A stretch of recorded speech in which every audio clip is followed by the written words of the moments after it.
Alright, this is John Cola with GrowingYourGreens.com. Today we have another exciting episode for you, and this one's gonna be a fun one. That we're here on a field trip, and we're here at the Corals Tropical Fruit Farm.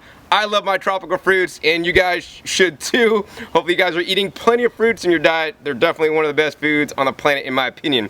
Why we're here today is we're here to show you guys what is possible in just a little bit over an acre, actually 1 1/3 acres. There's over 185 fruit trees. Now you might not have 1 1/3 acres to play with, but definitely even on small properties you can fit in some fruit trees.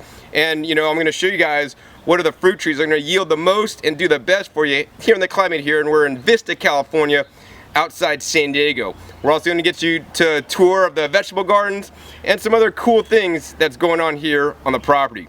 So I guess let's head inside Corals Tropical Fruit Farm and check it out. So the first thing I want to do is I want to share with you guys actually Barry's farm here. I mean, he has all these fruit trees and they're planted, you know, a lot are 15 feet apart, but some are, you know, as close as 8 feet apart. So you don't necessarily need a lot of space. He also keeps them pruned down to his height so that he can easily pick things. And one of the cool things about Barry is, besides being a farmer and producer and growing food, he's also an artist. So one of the unique things that I haven't seen really anywhere else on a fruit farm is actually, you know, him incorporating his artwork and bringing these kind of pieces into nature. So that's really cool, and I'll point out a few really excellent examples that I like a lot. So let's go ahead and head to the backyard and share with you guys this fruit orchard in the city. So one of the things Barry likes to do is actually reuse things, you know, and you know, I'm not big into like throwing things away, and one of the coolest uses I've seen for barbed wire, right? If you're not having cattle, he's growing grapes up them actually. So he's using the barbed wire as a trellis material, and as long as you're careful when picking your grapes. And the cool thing about grapes is, because the grapes are heavier, they hang down, so you'll never be in jeopardy by that barbed wire, and maybe you could pick some up cheap. Over here you can see like all the massive amounts of trees he has. This is a huge white sapote. It's definitely one of my favorite crops. Here's it, you know, not quite ripe yet on the tree. This is definitely a subtropical and does not like the frost. I have seen one grown in Fremont, California, but definitely here in Southern California they're going to do really well. And it's challenging to get good sapotes because, you know, it's at the point many places harvest them unripe and then they're not going to develop the full flavor. And once they do turn ripe, they go south really fast. So you got to eat them at that right point. So yeah, definitely best always to have your own trees. We're ducking underneath a huge, massive fig tree, man. This thing is insane. And the figs are one of the crops that he grows that does the best. And he actually has a fair number of fig trees. I want to show you guys a really cool one actually next. So the first crop I want to share with you guys that does excellent and produces good yields for Barry here are the figs. I love figs. Of course, you know, if you're not in this subtropical environment, you got to check and make sure figs are going to do well and grow well for you. I know here in Southern Cal, Northern Cal, figs will do definitely fairly good. I have several fig trees myself, and they produce well for me every year. What we're looking at here are some special figs. These are known as the variegated figs, also known as the tiger figs or panache figs. You know, one of the things that are important if you're a market grower, and even if you're just a home grower, and what I encourage you guys to do is grow something different. You know, if you're just growing apples at home and you have an apple tree, that's great. You know, you might love to eat your own apples, and yes, they're gonna be definitely better than the store. But why grow apples when apples are a dime a dozen? Everybody always have apples and they're so common. You want to grow something different, you know, so you could have new taste sensations. And I've tasted these, you know, variegated figs before. They're absolutely delicious. Plus also, if you're a market grower and then you want to sell your crops to other people, you have something truly unique and different that you could charge more for, and that you're going to get customers because everybody's, once again, selling the apples. So my favorite way to eat figs are fresh off the tree, because, you know, then you can pick when they're optimally right. In the store, if you buy figs, I mean, figs bought in the store are never like the ones right off the tree because they have to pick them a little bit unripe so that they do not spoil during transit and shipping. Next best after, you know, having your own tree is to visit Barry at the Hillcrest Farmers Market in San Diego. He's known as the fig guy there, and that's how he's differentiated himself, you know, from all the other growers by growing unique and rare varieties. You know, one of which is these panache figs, and he has 8 different varieties of figs. So what we're going to do next is actually share some of the other unique crops that he grows here that, you know, most other people don't grow, to give you guys some ideas if you're growing at home or want to be a market grower. So another crop Barry's growing that does amazingly well here in the San Diego area are these guys. These guys are the passion flowers, but we're not after the passion flowers, as beautiful as they are and as much as insects love them. We're after the passion fruits, man. And here's some passion fruits. They blend in to the greenery there. And I like passion fruits because they vine up stuff. So actually what he has here is a big shipping container that he uses for storage, but he has the passion vines growing all over him so that you don't even know there's a big, container there storing all his stuff. So it's beautiful, functional. It keeps the things in the storage container cooler because it shades it out, and this absorbs all the sun so that can continue to grow and produce edible fruit for him. One of the things I had today, which was quite refreshing, was an orange juice passion fruit, 100% fresh, made here, grown here. So delicious. So another crop that Barry focuses on that's different than what most people would grow are the guavas. And one of the guavas are right here. You can see it's in the flowering stage right here. Here's a little flower. The flower petals are edible and taste like the fruit. Not super sweet, but definitely really good. Wow. Amazing flavor in just a little bit. I've amazed people by feeding them, just the petals of the pineapple guava. So this is not your standard guava, as his other trees are. This is a more subtropical guava, so whether you're here in Southern California or even Northern California, like Santa Rosa area where I am, this guy really produces well. The tip you want to know is with guavas, they need to be optimally ripe, when you eat them, otherwise the flavor is going to be like nothing, because they develop the most flavor when they're optimally ripe, but the problem is when they're optimally ripe, they spoil very fast too. So you definitely have your own tree or buy them from Barry who, picks them at their peak ripeness. So these guys, once again, more tolerant of the colder weather. Next, we're gonna get into some of the tropical guavas. So what we're looking at now is the trunk of a guava. And to me, this is like really artistic, and I just love the look of this, so I wanted to show you guys this in HD. And check it out, this is how the trunk looks. One of the cool things is about the guava, I was hiking in Hawaii down in the valley, and there's a guava tree going down this steep incline, and I would just grab the branches because the branches are quite flexible. They're not brittle and gonna break on you. So I'd, use the branches to kind of shimmy down the hill without sliding on my butt all the way down. Although I think at one point I did slide on my butt and actually got cut, which wasn't too cool. But I love the guava trees just because they look so cool and they're useful for hiking in Hawaii. But they're also a great edible fruit that you can eat, and it's quite unfortunate that guavas that are being imported from Mexico, if you find them in Mexican markets, are being irradiated. And there's a little red Dura symbol if you notice. Not so with California grown fruit. They're not irradiating these guys. Here we got the, it's just starting to flower and then forming the fruit here. And soon enough we'll have some California grown guavas. He's growing 5 different varieties, including the pineapple guava, the strawberry guava, the lemon guava, the Mexican guava, and the Brazilian guava. And if you choose to grow guavas here in the San Diego area, you want to grow the Mexicans. They produce and are the most fruitful. So aside from growing some of these specialized fruits that I've showed you guys already, he also has your standard oranges here. Now he uses a lot of them in the orange juice he creates, but he also wants to be able to offer those to people, and the way he basically offers something different is because he's on the rock dust program. So he remineralizes his soil with the rock dust. He also uses the worm castings and compost that he generates here on site to produce, some of the highest quality fruit and best tasting fruit that you'd ever tasted, right? And one of the challenges I have with conventional farmers and even many organic farmers is they're not adding the trace minerals back in the soil.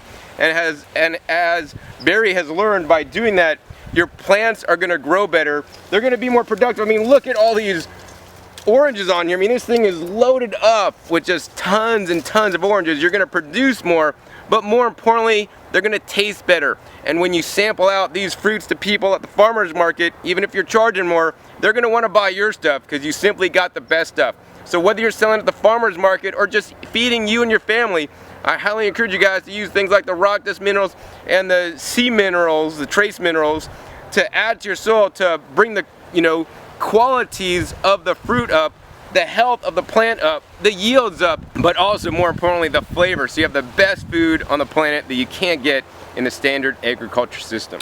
So one of the most fruitful but also antioxidant rich fruit trees you can grow is the pomegranate, and the pomegranates are highly tolerant of many different conditions. Whether you live in Las Vegas, you can grow these guys in the desert, 100 15-degree heat does not faze them, whether you grow in northern, southern California. These guys are going to produce very well for you. This tree here produces hundreds of pounds every season, and these guys are quite antioxidant rich. They have a nice dark pigment, and you know, they're selling palm juice and all this stuff, but instead of buying the palm juice in a bottle, definitely recommend growing your own pomegranates and juicing them fresh. One of my favorite recipes is to use pomegranate juice with orange juice. It's delicious. So now I want to share with you guys Barry's growing practices that you can duplicate and model, you know, to get this excellent results that I've showed you guys here. I mean, it's very simple.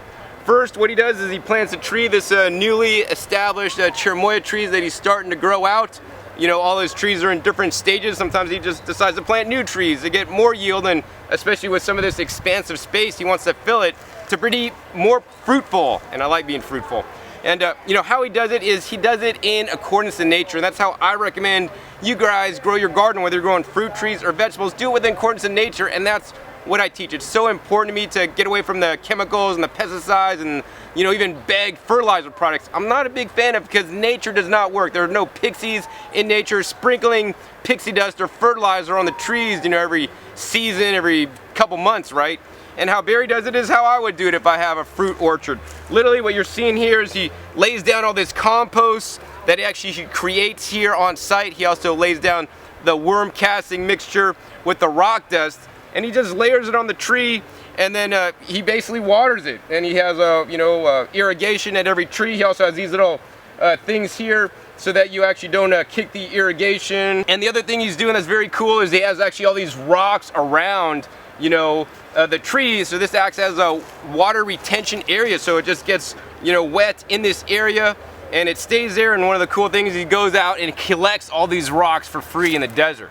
So that's definitely really cool, and it's something free, cheap, and easy. You know, buy a fruit tree, make your own compost, put some rocks around it, have an irrigation, and you're gonna be producing some fruit in no time. So it's especially important when growing the fruit trees and also the vegetable garden that we'll show you in a minute, is to have a source of nutrition being created on the property.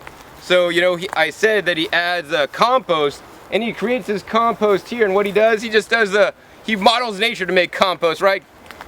Compost in nature, they're not turning it, they're not aerating it. It basically just drops on the ground, things cover it up, and it composts, and it takes some time, and he's got earthworms and all kinds of creatures in here breaking down all this stuff to make the soil that he's, you know, adding to all the trees to feed them. Because think about it, all this compost, I mean, it's the leaves, it's the fruit peels. These are things that the tree has pulled out of the ground, put it in its leaf matter, it dropped back on the ground, he's collecting it, chopping it up, putting it here to break back down so that he can re-add it to the soil. Many people do not realize that, you know, when we're growing things, we're really mining the nutrients in the soil, or more importantly, more specifically, the minerals in the soil. And by putting back what you're creating, you're putting back and keeping nature's cycle growing. You know, not man's cycle of trying to put fertilizer in that wasn't even in the ground in the first place, but nature's cycle, by making, you know, your own compost. And this is one of the largest compost piles I've seen. Now the thing to remember is if you're doing it in this fashion and just gonna, you know, pile stuff up, it definitely is gonna take a bit longer, you know, to decompose and break down than your standard hot pile. But I believe there's definitely pros and cons to every way, and that you want to do the way that's going to work best for you, so that you can always return, you know, what you're taking off your property back in your property. So another way, besides generating compost on site, another thing Barry does is basically he's taking a waste stream that would normally go to the landfill, and he's using it on property. What you're looking here behind me is an expanse of just wood chips in between his trees. So this does many things. Number one, it conserves moisture loss because it's acting as a mulch. Number two, this would normally go to the landfill, and you know, it's being put here instead. Number three, it's actually breaking down, so these wood chips break down over time. He has to keep putting wood chips on the property that keep breaking down. And where does it go when it breaks down, right? It actually goes back in the soil, because the wood chips break down to create a nice rich humus, basically, you know, and a fungal dominated humus that's gonna feed his trees and basically build the soil all around us. So if you're interested more in learning the power of the wood chips, you want to be sure to check my past videos on a video on supersizing your plant growth with wood chips and rock dust. And that's what he's doing here. So aside from all 185 fruit trees that he has on property, he's also growing a nice sized vegetable garden. And he has little critters here. So what he's done, he's actually, once again, reused things that would normally go to the landfill, like this galvanized stuff here, and he's basically put it around the base to keep small little critters out. In addition, his artist side comes out in a lot of aspects in the garden, and he's decorated, you know, the outside with all these cool artistic decorations, you know, to bring back, you know, some of the things that man uses back into nature, because that's where it originated. And I like the contrast between, you know, the artwork and then, you know, especially the kale greens right behind him. So what we're gonna do next is actually, let's go head into the garden and share with you guys some of the things he's growing, but more importantly, how he's growing it. So one of the crops he's growing in his garden that you may want to try to grow in your garden is one of the most antioxidant rich superfoods or superfruits in the world. It's right here. This is known as the goji berry. And man, this is one bountiful goji berry. This is what happens when you feed your soil. You feed your soil and the plants are very fruitful. They're gonna produce more for you and they're gonna have tasty fruit. That being said, the goji berry is not known for eating fresh because they have a, you know, not the best flavor, but when they're dried, they're absolutely amazing. And one of the cool things I want to share with you guys is to grow goji berry, you don't have to find like the goji berry seeds and buy them for a lot of money from some seed seller. You don't have to find a plant. What you simply have to do is go to a health food store, and in many health food stores in the bulk bins, they sell dried goji berries. So buy a bunch to eat for yourself, taste how good they are, but also open some of them up and collect the little seeds out of the dried goji berries, plant them so that you can have your own antioxidant rich superfruits. One of the most grown crops for home gardeners is, I wish it was the collard greens here, but it's not. It's the tomatoes that we're looking behind. And what he's using for a trellis material is just some bamboo and wood from, you know, that he's reusing once again to make his own cool trellises. And he has all different kinds of artistic designs in the trellises, and yeah, that's interesting in itself. And I always want to encourage you guys to reuse instead of recycle, and instead of throwing things out or away. And think about it, where does it go when it goes away? I don't know. So what we're looking at here are the tomatoes, and he's growing in raised beds, whether he has sides on the raised beds made out of wood or whether he just has some soil basically piled up into a little pile. He's growing these tomatoes in a raised bed type fashion. And the cool way he's growing the tomatoes is he's doing what's called dry farming. So, you know, everybody has a different definition of dry farming. Some people say if you dry farm, you don't ever water. Maybe you water to get them established, and, you know, depending on your climate and depending on where you live, depending on how much it rains, you may be able to do that. But here in the hot climate here, he basically waters every other day. So he's not totally flooding his plants with water, because when you flood your plants with water, the plant goes, oh, I got enough water. I don't got to grow my roots that far, you know, to get the water. But when he, you know, doesn't water sometimes and every other day or sometimes even longer, the roots tend to grow deeper down into the soil to, you know, grab those minerals and bring them up. And because he's not watering all that much, the fruits have a much higher flavor and taste better than being all watery, you know, like many tomatoes are today. So I want to encourage you guys to not only save water, but make your tomatoes taste better by, you know, not watering your tomatoes as much. So as much as Barry likes his fruits because he has a lot of fruit trees, he also, like me, realizes that greens are important. And he's growing a whole bunch of different kinds of greens, including lettuce and cabbage and cauliflower. But more importantly, he has a nice large patch of these guys here. This is known as the dinosaur kale, lacinato kale, black kale, Tuscan kale, many different names for them. And this is the one, in my opinion, that grows best in the heat. I mean, this guy grows great for me in Las Vegas if it's 114 degrees out, if it's 29 degrees in the wintertime. And these are long-lived plants. Some of my plants live, you know, 1 year, and they could just grow. And these guys are nice, like 3-foot tall plants, growing nice and bountiful to provide him leafy greens every day of the year if he chooses to harvest them. So he does like to do juicing a lot, and he does blended stuff, and I'm sure he eats plenty of these guys raw. I want to always encourage you guys to grow your greens. I mean, my channel is called Growing Your Greens. It's growing your greens for a reason. You know, I believe greens are one of the most important things you need to be eating that most Americans are deficient in, you know, besides the fruits, of course. So next what we're looking at is this avocado tree that just is starting to fruit here, and this very tree makes like 200 pounds of avocados a year. I know you guys know the prices of avocados if you're going to buy them, but imagine having 200 pounds of avocados. You know, that's completely insane. He has multiple varieties of avocados that fruit at different times of the year, and if I just had a few avocado trees, I'd meet all my avocado requirements for the year. Now, besides just the avocados, which are probably one of my favorite fatty fruits in the world, he's growing something else below it. These guys are known as the nasturtiums. So I love the nasturtiums. They're nice and beautiful and filling on the bottom.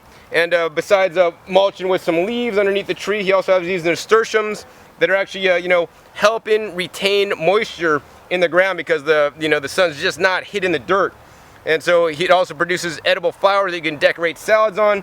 And many people do not know that actually the leaves of nasturtiums are also edible, although they are like 5 times spicier than the flowers. So I recommend eating the flowers, and if you're on a famine food or whatever, eat the leaves too, or maybe once in a while throw a leaf in with your salad to give you a little blast of heat and cut it up into smaller pieces. And the other thing he's got going on here are these little guys here. And look at these guys little right here, man. His nasturtiums are currently in the seeding stage. So these are little seeds, and no, these are not peas. These are nasturtium seeds. And nasturtium seeds are also known as poor man's capers. So you can actually pickle these guys to have caper-like taste and flavors, you know, in your food. So that's amazing. I mean, the nasturtium is one of my favorite edible flowers because not only the flowers, the leaves, but also the immature seeds are, you know, quite delicious as well. All right, what you guys are looking at next is this huge head of cabbage. It actually looks like it's bigger than my head almost.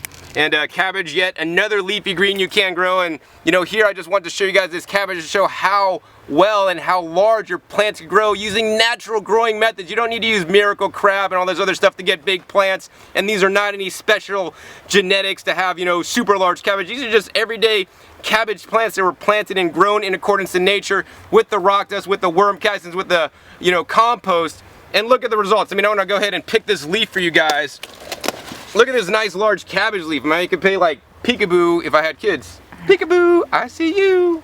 So what I'm going to show you guys next is my favorite citrus that he's growing on the property. These are known as sweet limes, and most Americans unfortunately have not heard of the sweet limes. This is a kind of lime that when completely ripe has basically zero acid, a nice kind of like citrus flavor, but it's not too sweet either, but it's a lot sweeter than your standard lime that's like, ugh, right? And this fruit I like a lot because number one, it tastes good, but number two, Barry likes it because it's quite productive. He's already pulled about 150 pounds off this tree, and as you guys can see, it's loaded with fruit and going to produce 100 of pounds this season. And in addition, it's actually, I see you know, some flowers starting to develop, so it's going to continue to produce for him, you know, here in this climate. This is definitely one of my top picks for growing citrus because, again, once again, it is different, it is quite unique, and most people are not aware of them. And I mean, the main thing is it has such an amazing flavor to me. So what we're looking at now is an avocado tree. As you guys can see, we got some avocados hanging, but these are not the Hass avocado that you guys know and love. These are actually one of my favorite varieties of avocados, known as the Reed avocados, and I love how they just hang on here and look like nuts, but they're actually avocados here. But they have a nice fatty content, and he's growing like 6-7 different varieties of avocados. There's so many more varieties of avocados than, you know, just the Hass that's most commonly sold. And the cool thing is when you're growing them yourself, you get to choose what varieties you want to grow, you know, and I encourage you guys, especially if you're living in this part of the world, to grow some avocados, but more importantly, to taste test the different varieties to see which ones you like the most. And even if you live in other parts of the world, not here in the San Diego area, yes, you can still grow avocados. You know, I have a video that shows the most cold tolerant, you know, avocados that you could grow in many places, including places like Houston, Texas. Yes, Houston, Texas, and even some of the southern states down there. You guys could also grow avocados. Just because avocados mostly come from California doesn't mean you can't grow them only in California. So check that video out. If your weather doesn't get too cold and, you know, frost too much, you could definitely still grow some avocados. I have the Mexicola avocado variety that can handle a slight frost, and this past year in 29 degrees, it definitely got hit hard, but it stayed alive, and it's coming back, and hopefully one of these days it'll be fruiting for me. So another crop that Barry grows here is the mulberry. As you guys can see, here's one that's ripening up. He just pruned this tree, and there's some immature ones, but this one's getting close to being ready. Now the mulberry is definitely, you know, probably my favorite tree berry. They're quite delicious, taste 10 times better than a good blackberry in my opinion. Something you definitely want to grow, and actually it'll grow in a wide range of places. You could even grow these guys in like Northern California. This is known as like a subtropical type tree, even though we're almost in the tropics here in San Diego. And yes, this is the same mulberry that's in the kids' nursery rhyme, you know, something around the mulberry bush. Well, this is not a bush, this is a tree, produces a lot of fruit, and once again, you know, picking them ripe is way better, tastes way better than just buying them in the store. And the other thing is you'll barely rarely ever find these guys in the store because they are so perishable once they've been picked, so they command a high price actually at market. So yeah, grow your own to save all the money and have some of the best mulberries in the world. So here's another crop that actually does quite well for berry, and this is another crop that you need to eat at peak ripeness. These are actually known as the Hachiya persimmon. He also grows the chocolate persimmon, which is my favorite, as well as the Fuyu persimmon. And this guy's a subtropical, so you can grow this in like Northern California quite easily. It'll fruit and produce a lot of delicious fruits for you. And yeah, this is a persimmon tree right here. And as you guys can see, I don't know, up the tree, this thing is completely loaded with all kinds of fruit on it. Now this is the Hachiya variety. It's the astringent variety, so you need to let them completely ripen up and be soft like jelly before you eat them, otherwise they're not going to taste good. Overall, I prefer the Fuyu variety that can be eaten hard like an apple or soft. I kind of like them a little bit soft, you know, and that's the best way I like to use them. Also, actually these guys, the Hachiyas, are excellent dried. That's probably my favorite way to eat the Hachiyas. They dehydrate quite well and preserve well. And actually, you know, if you're a market seller, you know, drying your persimmons and selling them, it basically increases the amount that you could get for your crop.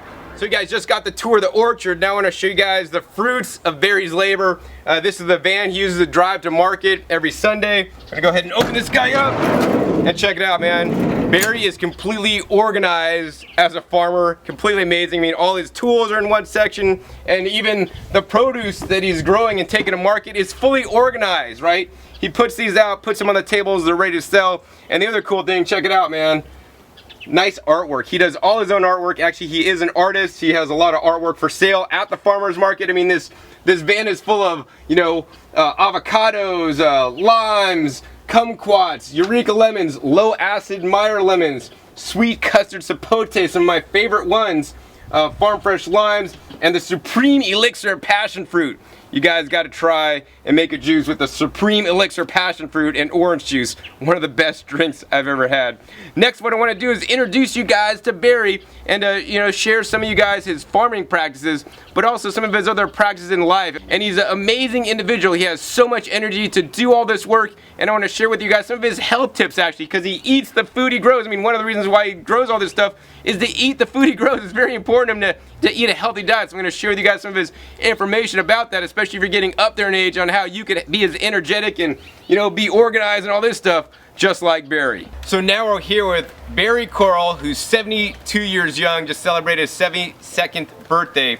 And besides just being the farmer, he's also a health enthusiast, an author, a motivator, and a speaker, among other things. And we're going to go ahead and interview him and share with you guys. I mean, one of the things is that he's 72 and he's able to run this farm, go to the farmer's market every Sunday, sell the crops, do all this stuff, travel the world. I mean, amazing guy, and you want some of his mojo, so we're gonna share some of that with you guys. But before we get into that stuff, you know, I want to learn more specifically about why he decided to grow this farm, and why, more importantly, he's choosing to use natural methods that you guys saw are working so well for him. So Barry, why did you start the farm, and why are you using natural methods? When I first started this, basically I was striving to become a self-realized artist, but I realized the greatest art form is the art of living. And to be involved in that, I think ultimately we have to grow our own food and get back to nature.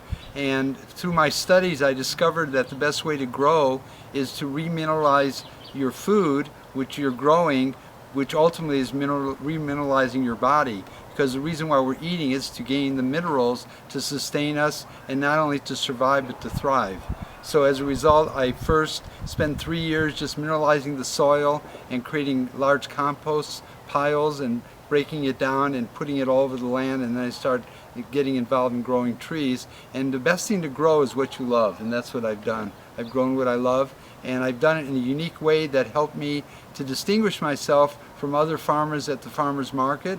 When I first started this, I was doing 9 farmers markets. I'm doing 1 right now, because I feel my greater calling is not just about growing the best fruit or vegetables on the planet, but to educate others and to be an example of how we could age gracefully and really be sustainable and not be part of the mass suicide that's going on. Not to be negative about it, but I feel anybody that's not really following the laws of nature is not really living in accordance with the greater law, even more so than man. So another thing that's really interesting about Barry is that he's come to the conclusion that not all fruits and vegetables are created equal, especially the ones you buy at the grocery store or even the health food store, paying top dollar at whole paycheck. And he does things a little bit differently, which I believe personally is one of the key reasons for success, and this is a path that I'm also on myself. So Barry, do you want to talk more about the nutrient density of foods and how you grow the different, over 180 different fruit trees and also a huge vegetable garden that he eats primarily out of? He barely buys any food from the store, and most of it is grown by his own hands here on the property. Yeah, I really think it's very unnatural that we're spending so much time inside of the material world and involved in boxes and stores and things like that, and we feel that's the only source of our food, but actually all the food is not growing inside a supermarket. When I first moved here from Chicago, I thought our avocados grew in supermarkets because that was my only association with it. And then I came here and I realized that all this beautiful fruit is growing on trees, especially in Southern California. It fascinated me, and that's one of my motivations for getting involved in growing my own items, or my own produce, that is. The main thing is that we are all electrical beings. And the whole idea is that you want to lift your vibration to a higher frequency. All of us are like radio stations, and the thing about it with eating, if you're eating heavier of the foods that are closer to the planet, it's keeping you in a lower vibration. When people are depressed, or a lot of people that are very much involved in the material world, they're choosing to eat heavier foods, animal-based foods, potatoes, things from under the ground, and things that are closer to the ground. If you really think about it, the highest vibrational food, besides being a breatharian, which doesn't work, is growing food that is highest off the ground, that's closest to the heavens. And what that is the tree. So that's why I got involved in growing fruit off of trees, because it's close to the heavens and it produces abundant amount of food.